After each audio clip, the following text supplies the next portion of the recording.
Hi అండి, నేను ఈరోజు ఒక హెల్తీ బ్రేక్ఫాస్ట్ చేస్తున్నాను. ఓట్స్ ఉప్మా. ఇప్పుడు స్టవ్ పై కడాయి పెట్టి ఒక కప్పు ఓట్స్ తీసుకున్నాను. ఓట్స్ పచ్చి వాసన పోయే వరకు వేపుతూ ఉండాలండి. ఓట్స్ పచ్చి వాసన వస్తే టేస్ట్ ఉండదు ఉప్మా.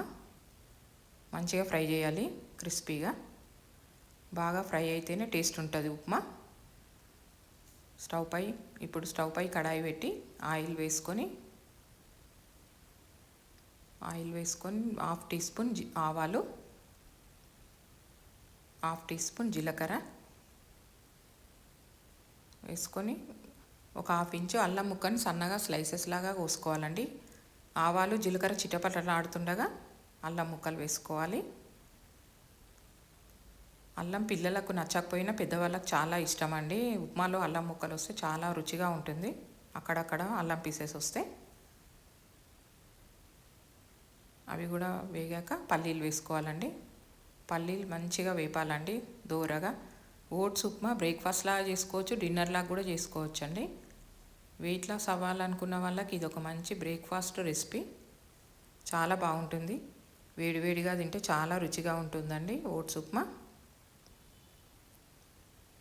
చాలా హెల్దీ కూడా.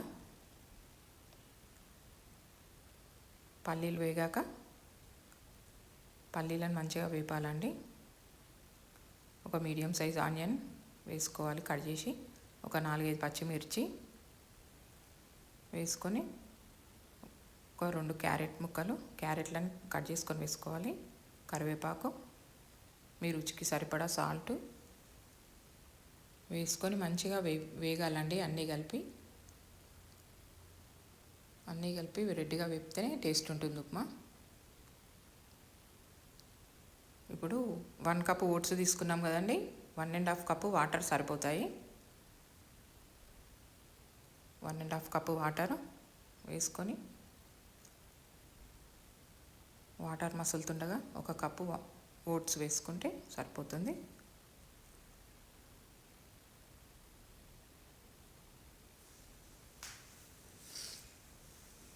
ఓట్స్ ఉప్మా రెడీ అండి. చాలా టేస్ట్గా ఉంటుంది. వేడివేడిగా తింటే చాలా రుచిగా ఉంటుంది.